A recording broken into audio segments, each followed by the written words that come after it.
It begins in silence. Not the silence of a quiet house or the stillness after a snowfall. This is a silence older than memory, buried beneath walls and soil that no one dares to touch. In the hills of America, in the folds of forgotten towns, there exist families whose histories are sealed not with ink, but with blood. Their stories do not appear in textbooks. Their names do not echo in libraries. Yet the traces remain, a house abandoned, a diary forgotten, photographs yellowing with age. These remnants whisper of something darker, a lineage bound by secrets so deep. They threaten the very nature of trust, of identity, and of love itself. And some call it the curse of shared blood.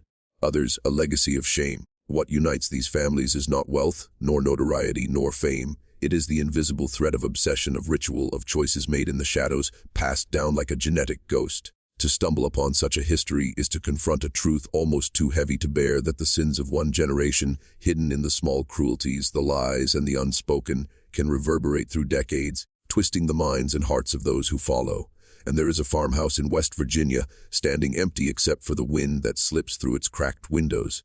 Inside, a single cabinet contains jars filled with handwritten notes, each detailing relationships that would make most recoil. Cousins married, brothers and sisters kept apart, yet their names appear together in ledger after ledger.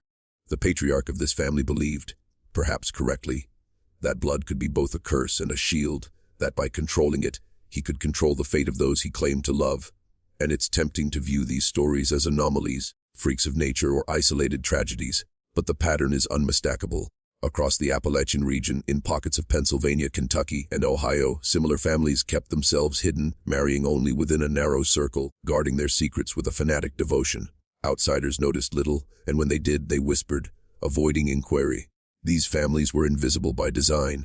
They left no trace in public records, except when death forced them into daylight. And death always does. The journals reveal it in cold detail: children born with eyes that seemed to see the wrong things, illnesses that struck not because of disease, but because of neglect or mismanagement, the slow unraveling of minds who were never allowed to step beyond the line their ancestors had drawn. The most disturbing truth is not what they did to each other, but what they believed they were preserving. To them, this was not horror. It was devotion, a sacred act of survival. And what drives a human being to hide in the shadows of bloodlines? Part of it is fear. Fear of outsiders, fear of judgment, fear that the world could not understand the fragile balance they sought to maintain. But fear alone does not explain the cruelty. The records speak of ritual, of rules that seem nonsensical to anyone not born into the system. Names had to be preserved.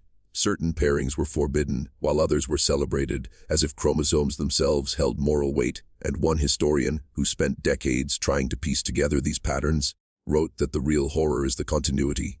The way one generation hands down a code as if it were scripture. Children inherit not only names, but anxieties, compulsions, and silent guilt.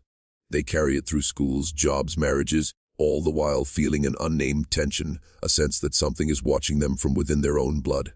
By the time they reach adulthood, the lines are blurred. What they see as family love, others might recognize as manipulation. What they believe to be loyalty is often compliance under the weight of invisible chains. And yet, there is beauty in the perversity. It is not the smiling, benign kind, but the quiet, careful artistry of obsession. Diaries meticulously detail births, deaths, illnesses, even moods.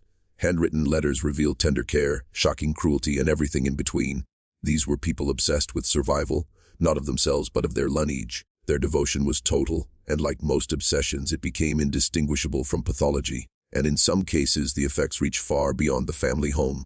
Small towns whisper of children who vanish, of neighbors who notice that no outsiders are ever fully welcomed.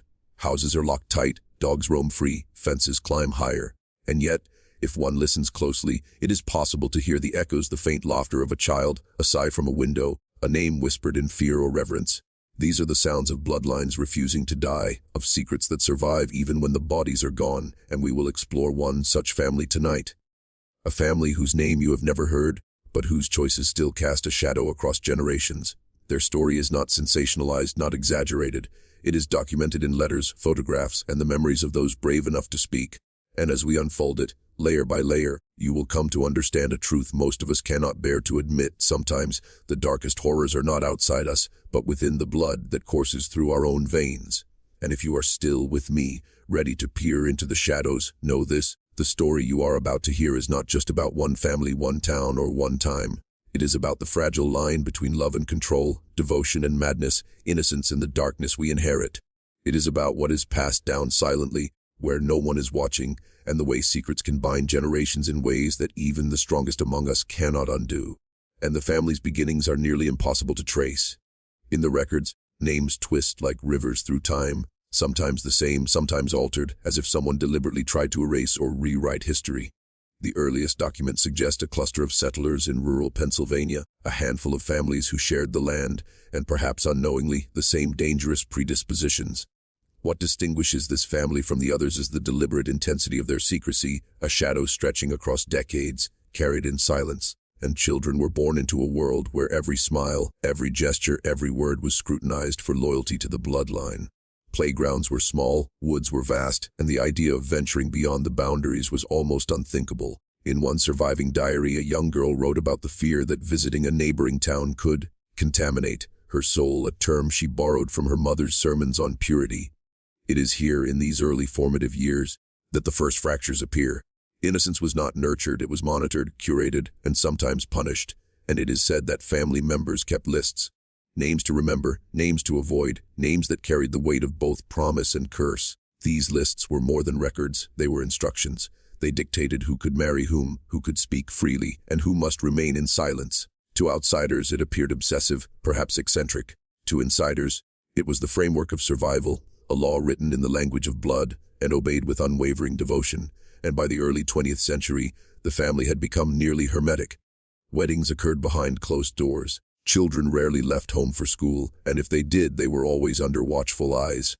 Outsiders were tolerated only insofar as they were useful: a doctor, a merchant, or a lawman who never asked too many questions.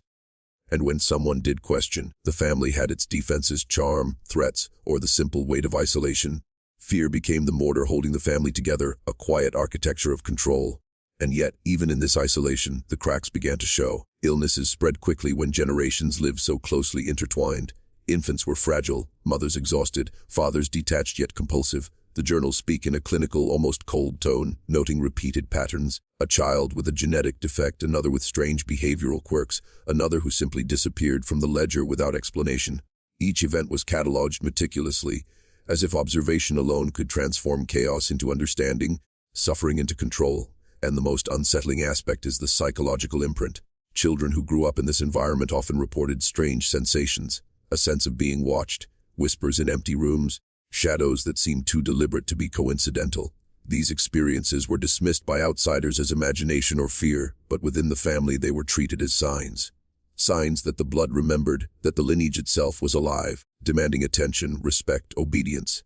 It is a level of psychological manipulation that over decades can reshape minds entirely, and stories emerge of children punished not for misbehavior, but for thought. Thinking independently was dangerous. Questioning the rules, even silently, was a transgression. One surviving journal entry reads, "Evelyn looked at the sky instead of the floor. Her father watched. She will learn to look down. The blood remembers." The phrasing is chilling in its simplicity, a reminder that in this world, even natural curiosity could be treated as defiance, even instinct as betrayal. And marriages within the family were not romantic unions. They were arrangements, exercises in control.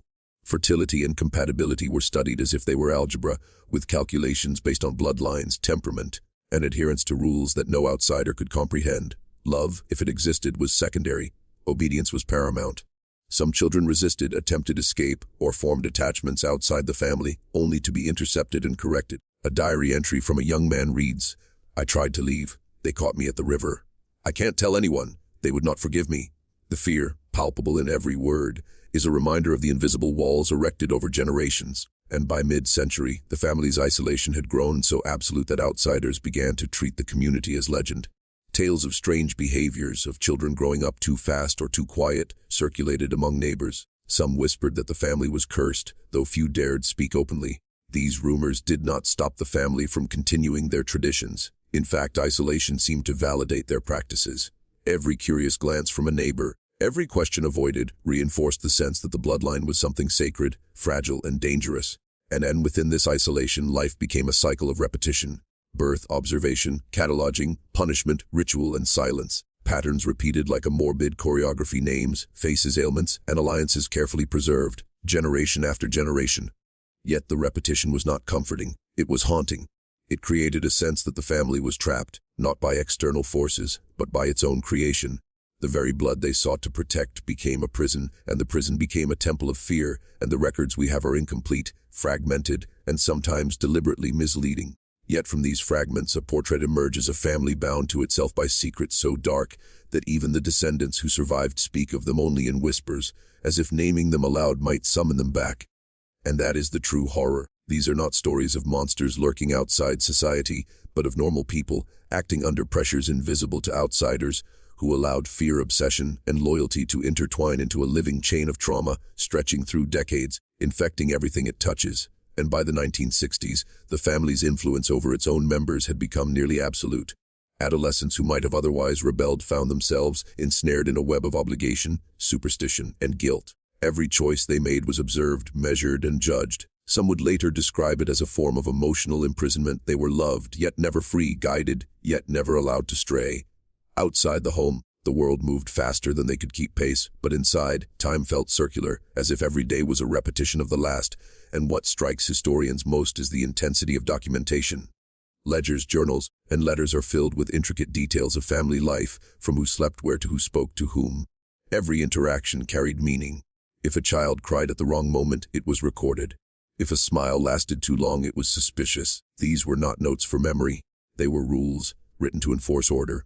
To live under such scrutiny is to internalize it, to become both observer and observed, perpetuating the cycle without ever fully understanding it. And the psychological consequences were profound. Children grew up in a constant state of alertness, sensitive to every nuance, every glance, every tone of voice. A misstep could invite punishment, public embarrassment, or isolation. And yet, they were praised for obedience and subtle manipulations, taught to discern loyalty and deceit from the smallest flicker of expression. Over time, the family produced individuals whose minds were tuned to survival within a closed system that few outsiders could penetrate. And occasionally, a member would attempt to escape. The records tell of one young woman who ran to a nearby town, desperate to claim independence only to be brought back by her own father under the guise of care. She later wrote, "I cried, I begged, but they said the blood called me home. I obeyed, but inside, a piece of me broke forever." The tragedy is not merely in her return, but in the silent complicity of generations who had shaped her to believe that leaving was impossible, that freedom itself was a betrayal of something sacred, and the family's secrets were reinforced through fear, but also through subtle rewards. Compliance brought attention, affection, and small privileges. Disobedience brought isolation, withdrawal, and the constant reminder that the families will supersede any individual desire. The journals describe intricate systems of tests designed to gauge loyalty, from minor chores to behavioral rituals. Every success or failure was noted, categorized, and, in some cases, became part of the family's lore. And perhaps most disturbing is how love became inseparable from control. Parents cared for their children, but the care was conditional. Affection was earned, not given freely. Praise was measured, rewards calculated. Even discipline was framed as protection, as if obedience could shield the child from unseen dangers. One entry reads, "He does not understand yet. Discipline is love. The blood must be preserved." The words are simple, yet their meaning is terrifying. Love twisted into duty, duty twisted into fear, fear twisted into the very fabric of existence. And the family's influence extended beyond the home, into the community itself.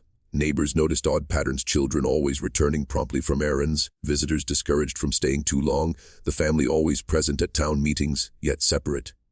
Rumors spread of strange rituals, though few could confirm anything. Those who tried to dig too deeply were met with silence or intimidation. Over time, the family became a phantom in the collective memory, a presence everyone knew, yet no one could fully understand. And by the 1970s, a new generation had grown up entirely within these constraints. Teenagers who had never known a world beyond the family's boundaries reached adulthood still bound to its rules. Some attempted higher education only to drop out, unable to reconcile external freedom with internal obligation. Others married carefully selected cousins or family friends, perpetuating the cycle with deliberate precision. Each choice reinforced the belief that the family was a living organism, one that required vigilance and sacrifice to endure. And it is here, in this stage of the family's evolution, that tragedy and obsession intersect.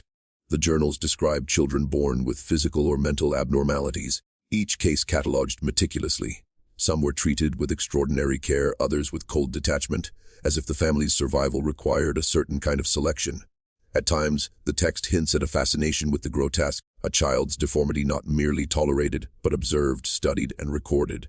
The psychological toll was immense, both for those afflicted and those forced to witness, And yet, the family considered itself moral, righteous, even heroic.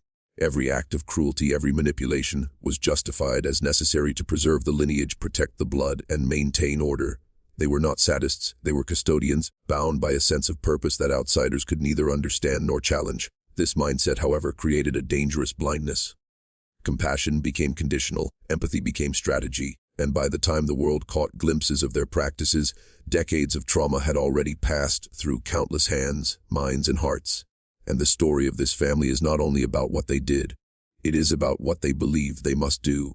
And belief, when combined with obsession and isolation, can become indistinguishable from madness.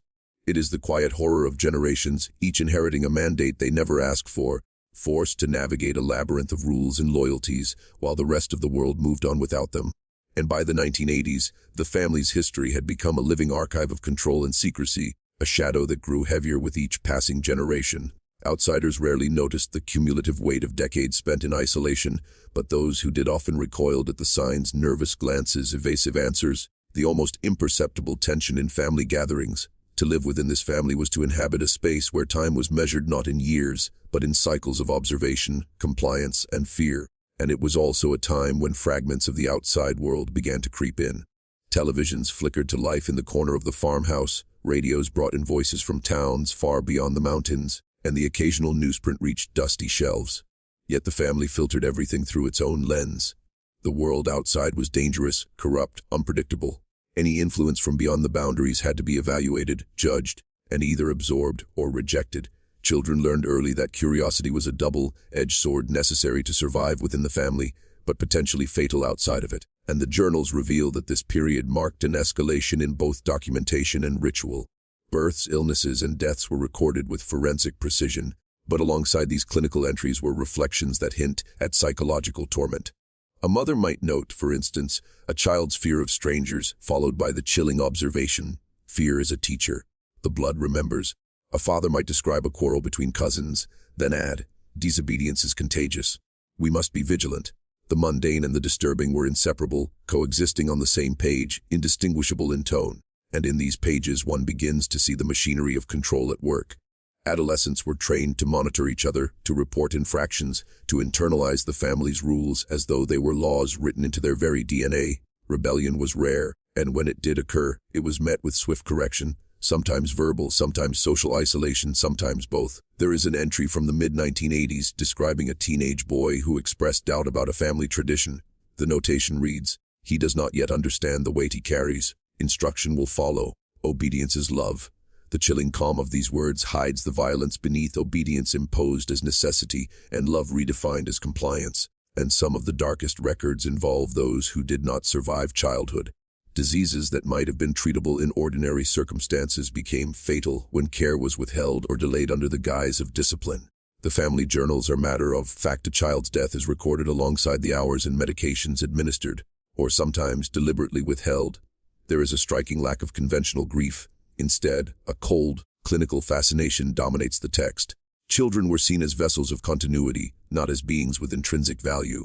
When one faltered, the lineage itself felt the fracture, and yet the family rarely portrayed itself as cruel. In their own perception, they were guardians. Each action, no matter how harsh it appears to outsiders, was justified as protection, as preservation. They feared the outside world more than anything else, believing it would corrupt their blood, weaken their bonds, and undo generations of careful planning. To live with them was to inherit not only their secrets, but their fear. A fear that became invisible, internalized, and passed down silently to those too young to understand the mechanisms of its power. And it was during this era that some members began to question the morality of their existence. Adolescents, briefly exposed to schools or distant friends, began to recognize anomalies in their upbringing. They noticed patterns of favoritism, punishment, and control that seemed beyond ordinary parental behavior. Some attempted escape, yet the psychological and emotional chains were difficult to break. Memories of childhood fear and obligation lingered like shadows, tugging them back into the family's orbit, even when they physically left. And the outside world, of course, remained largely oblivious. Townsfolk continued to whisper of odd behaviors and strange marriages, but no one dared probe deeply. The family maintained a reputation for propriety, yet behind closed doors, lives were being directed by a complex matrix of rules that few could understand. There were no arrests, no public scandals, only the quiet persistence of control, the invisible threads that tied each generation to the next. And it is here, in the quiet decades of routine and repetition, that the psychological horror of shared blood becomes most apparent. The family had become a self-sustaining system of observation, manipulation, and ritual, an ecosystem in which everyone had a role to play. Children internalized surveillance, learned to anticipate punishment, and were conditioned to accept the weight of history as personal responsibility. Even when they left, traces of this upbringing lingered, coloring every relationship, every decision, every act of intimacy or defiance. And by the late 1980s, some members had begun to document their experiences from a more personal perspective. These narratives, scattered and fragmentary, reveal the emotional cost of growing up within such a lineage. Feelings of shame, confusion, and guilt appear repeatedly, interwoven with an almost obsessive desire to protect the family's secrets. In one letter, a young man writes, "I hate what we do, but I cannot stop it. If I speak, everything dies. If I stay silent, everything dies differently." The sentiment captures the paradox at the heart of the family, the impossibility of breaking free without destroying what they believe to be sacred. And it is this tension between duty and horror, love and fear, that defines the family's mid-century legacy. Here, history is not measured by achievements, battles, or fame, but by the endurance of secrets, the preservation of control, and the psychological imprint left on generations. And as we move forward into the 1990s and beyond, the question becomes, can such a system ever truly collapse? Or do these shadows linger, passed down quietly, shaping lives in ways we may never fully comprehend? And by the 1990s, the weight of decades pressed heavily on the family. Isolation had softened in some ways. Children attended school, radios and televisions brought the wider world into the farmhouse. But the psychological grip remained absolute. The lessons of obedience, observation, and fear had been etched into each mind like grooves in stone. Even those who appeared free, who left for work or college, carried the invisible chains of shared blood and secret knowledge. And it was in this era that the records begin to reveal more personal anguish. Adolescence wrote with a rawness that had been absent from the previous, clinical generations. One diary recounts the life of a young woman, her words trembling with both defiance and dread. "I watch my cousins, I watch myself. Every glance, every smile is measured. I can't breathe without the blood noticing. I don't know if I am allowed to be happy, or even angry." The subtle horror lies not in what she says explicitly, but in what is implied, the sense that even thought, even emotion, could betray her loyalty. And the rules remained complex, and violations were met with subtle punishment. A glance in the wrong direction, a whispered joke, a touch of independence. These could all trigger correction. And yet, it was never overtly cruel.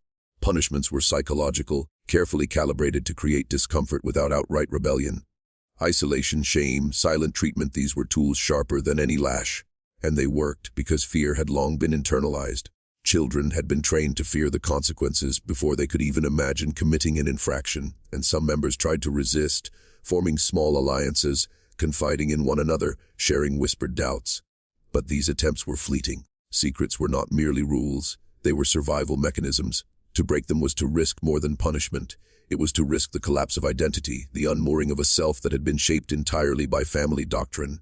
One teenager wrote, "If I speak, I lose myself. If I stay silent, I lose something else." And so, silence became the path of least resistance. It became the inheritance, and yet, cracks in the armor appeared. Some members noticed patterns that others had long accepted: recurring illness, emotional instability, strange deaths that were never fully explained. They questioned the very foundation of the family's beliefs, the obsession with blood, with order, with secrecy. These questions were dangerous, even taboo, but they could not be contained forever. Curiosity, that small flicker of rebellion, persisted despite decades of conditioning. And in here, the psychological horror expands beyond the individual.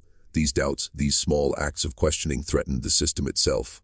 A single rebellion could ripple through the family, exposing truths that were meant to remain buried. It is in this tension that the family's darkest lessons come into focus. The very act of love, of protection, was inseparable from control. Fear and loyalty were fused into a single, unbreakable doctrine.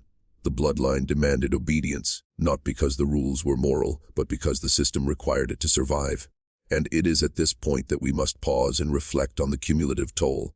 Imagine growing up under constant scrutiny, your every action interpreted as proof of loyalty or betrayal.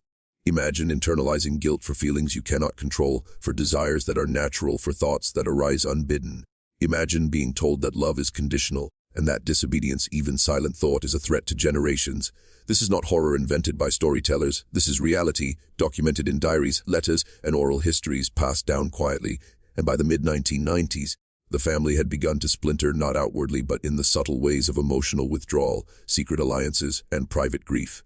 Some members escaped, only to carry their trauma into the world beyond, leaving behind others who were bound to continue the patterns. The journals reveal a tragic pattern: escape is possible, but freedom is never absolute. Memories, guilt, and loyalty linger, shaping behavior long after physical boundaries are crossed. And it is also during this time that the family's dark fascination with genealogy and ancestry becomes most apparent. Family trees were maintained obsessively, noting every birth, death, and pairing. But these were not mere records. They were instructions, maps for survival. Certain lines were favored, others forbidden, and each generation internalized these rules as moral imperatives, as if the blood itself could demand obedience. And the haunting question becomes, what happens when these rules collide with modernity? When children who have glimpsed a world of choice confront decades of indoctrination? Some reconcile by doubling down, attempting to enforce the patterns on the next generation. Others rebel, leaving fragments of the family legacy scattered like ash. And in every case, the psychological imprint remains, invisible yet indelible. And if you're still watching, you're already braver than most. Tell us in the comments, what would you have done if this was your bloodline? Would you obey, escape, or attempt to rewrite the rules? Because this is not fiction. This is a history written in the hidden archives of families across America, where love, loyalty, and fear are inseparable, and where secrets carry consequences that span lifetimes. And by the early 2000s, the remnants of this family were caught in a strange tension between the old world and the new. Technology began to infiltrate the farmhouse, bringing glimpses of the outside universe through televisions, radios, and eventually the internet. But the lessons of generations had taken deep root. Even with access to information, the family's psychological architecture remained intact. Obedience, vigilance, and secrecy were still paramount. Every email, every phone call, every social interaction was filtered through decades of inherited caution, and the isolation that had once been physical was now psychological. Family members who had moved to cities still carried invisible walls within themselves. They were haunted not by ghosts but by expectations, the silent, unyielding weight of tradition. They made decisions according to rules no outsider could see, never knowing whether defiance would bring freedom or destruction. Diaries from this era show a strange duality: longing for connection beyond the bloodline, tempered by an almost obsessive loyalty to the family code. One entry reads, "I want to leave, but the blood watches. Even miles away, it waits for me." The language is chilling in its simplicity, but it captures the inescapable gravity of inheritance. And even in the new century, the old methods persisted. The family maintained meticulous records, not just of births and deaths, but of daily routines, moods, conversations, and behavior. Every detail was cataloged. Adolescents were expected to contribute, to watch one another, and to interpret the rules for themselves. Any deviation, even subtle, was noted and analyzed. In essence, the family had become both observer and observed, a closed system in which obedience was not optional and rebellion was nearly impossible. And the darker aspects of these practices became more pronounced as the older generations aged. Stories emerge of elder members enforcing old rules with precision and ritual, sometimes in ways that seem incomprehensible to outsiders. The journals speak of punishments that are psychological rather than physical: a silent dinner, being forced to walk in the cold alone, prolonged isolation in rooms without company or conversation. Each act was framed as moral correction, yet the result was an enduring fear that shaped behavior for life. And even relationships outside the family were impossible to maintain without risk. Friendships, romances, and careers could be sabotaged not by malice, but by the legacy of scrutiny that had shaped each individual from birth. Those who attempted intimacy with outsiders often discovered that their deepest habits, fears, and compulsions were shaped by generations of meticulous control. Love was possible, but only in the shadow of inherited obligations, a shadow so deep that few could reconcile it with freedom. And the family's obsession with blood and loyalty also led to rituals that bordered on the ceremonial. Birthdays, funerals, and even marriages were documented in ways that seem alien to modern sensibilities: meticulous lists of attendees, exact seating arrangements, and detailed descriptions of clothing and gestures. These rituals were not merely tradition, they were an enactment of control, a reminder to each participant of their place in a hierarchy that had been constructed over centuries. In some diaries, members recorded the subtle satisfaction of a day perfectly observed, the quiet pride of compliance, or the relief when no one strayed from expectation. And what makes this lineage particularly chilling is how ordinary the family appeared to outsiders. Walk past the farmhouse, and you might see a smiling father, a diligent mother, children playing in the yard. No one would suspect the elaborate, invisible system that governed every aspect of their lives. This is the hidden horror, the blending of normalcy and control, the indistinguishability of affection and manipulation. To live in such a system is to constantly question one's own instincts, to doubt feelings of love, fear, or desire, and to defer always to the authority of the bloodline. And the psychological consequences became clearer with time. Many members developed anxiety, depression, and compulsive behaviors rooted in decades of conditioning. Some turned to therapy, others to substance abuse, and a few attempted to break the cycle through radical rebellion. Yet even rebellion carried consequences. The internalized lessons of observation, duty, and fear were not easily erased. Even those who left physically found themselves haunted by the weight of shared blood, haunted by whispers that had never been spoken aloud but were nevertheless deeply understood. And by the mid-2000s, the family faced a crossroads. Some of the youngest members embraced independence, traveling, marrying outside the circle, or seeking careers far from the ancestral home. Others doubled down on secrecy, maintaining the journals, the rituals, and the strict hierarchy that had governed the family for over a century. And through it all, the shadow of the past lingered. Generational trauma, meticulously documented, carefully preserved, and psychologically embedded, remained alive, shaping choices, desires, and fears in ways that could not be undone. And what is most haunting is that this is not an isolated case. Across the United States, there are families whose histories echo the same patent: a secrecy obsession with blood, psychological control, and a near religious devotion to preservation. These are not stories of monsters lurking in the woods.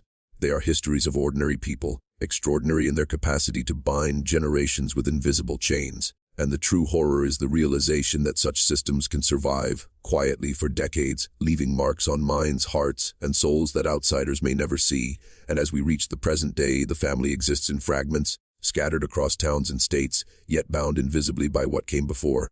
Some members have escaped entirely, seeking freedom in distant cities, careers, and lives divorced from the farmhouse and the mountains. Others remain, still enmeshed in the traditions, rituals, and compulsions that defined generations. And even those who left carry invisible scars, inherited from a past they never fully chose but were born into, a past that continues to echo in their decisions, relationships, and sense of self. And the true weight of these histories is rarely spoken aloud. Survivors often describe it as a quiet, persistent pressure of feeling that the family is not only a lineage but a presence, alive in memory and expectation, guiding thoughts and shaping behavior long after the home is abandoned or the elders have passed. Psychological studies confirm what the diaries hint at: trauma, control, and secrecy can imprint themselves across generations, creating patterns of fear, loyalty, and self-doubt that are extraordinarily difficult to break. For this family, the lessons of obedience, surveillance, and fear are not history, they are inheritance. And visitors to the ancestral farmhouse report an eerie stillness, as though the walls themselves remember the lives played out within them. Some speak of shadows moving unnaturally, of whispers that cannot be traced, of the oppressive sense of being watched. Psychologists might call it suggestion, a projection of memory onto space. But for those who have lived it, or grown up hearing the stories, there is no mistaking the presence of the past. The home itself is a repository of secrets, a tomb for memories, and a warning for anyone who enters. This is a place where blood matters more than life, where silence is law, and where devotion and fear are inseparable. And the question arises, why do these stories endure?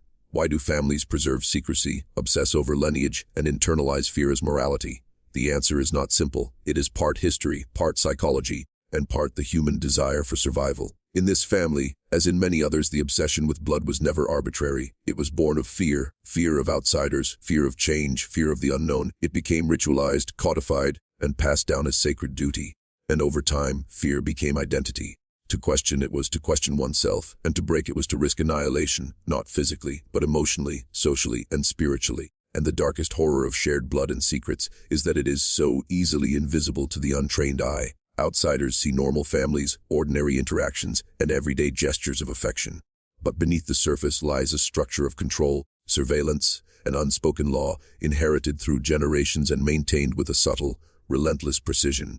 Even today, there are those within the family who know they are living under the weight of decisions made by ancestors they never met. They carry obligations they cannot see, consequences they cannot fully understand, and fears that are never articulated but always present. And yet within this darkness, there is a strange resilience. The family survives.